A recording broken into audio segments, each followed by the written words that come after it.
Well, Israel is continuing to mass troops and armoured vehicles near Gaza ahead of an expected land offensive, but they've yet to cross the border. Sean Bell is a retired Air Vice-Marshal and military analyst.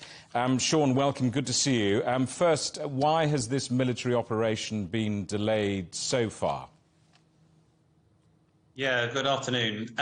Well, the only people who know the answer to that, obviously, are Prime Minister Netanyahu and the IDF. But I think from a military analyst perspective, two most likely reasons, one of which is political pressure. You'll remember Anthony Blinken and Lloyd Austin, the American diplomats, were pushing very hard to Netanyahu to try to moderate his actions, to try to make clear that all civilian lives matter and give some time for the Palestinians to move south. But from the main reason, I think, is almost certainly that if you wind the clock back 2 weeks, Israel was as near to peace as it has been over the last few years.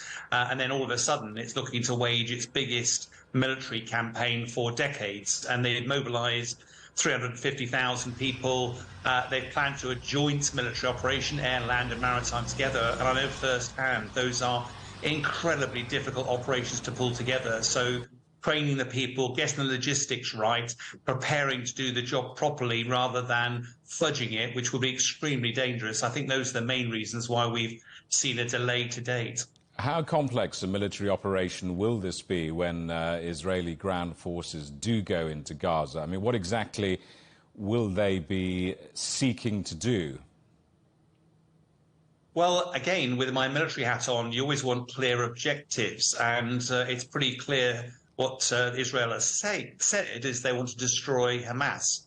Now, that's great as an ideological ambition, but when it comes to practically speaking, Hamas is an organization, but it's also a belief system, it's also an ideology. And therefore, how do you actually do that?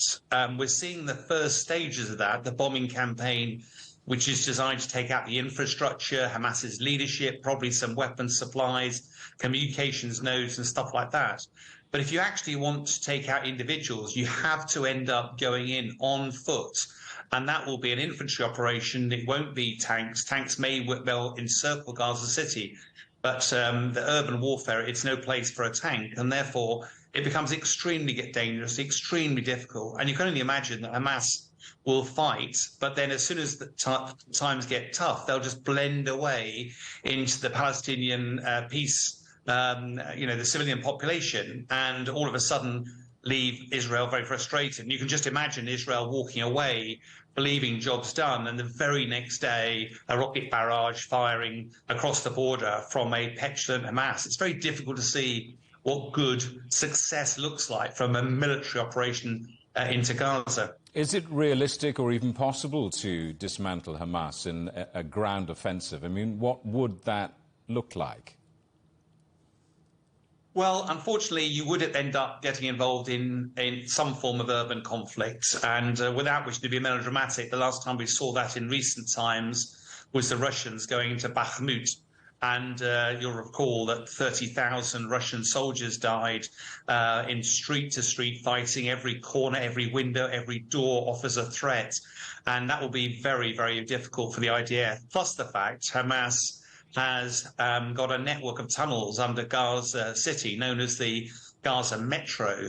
And some reports suggest that there are hundreds of kilometers of tunnels underneath. And the Israelis will have no idea where they are.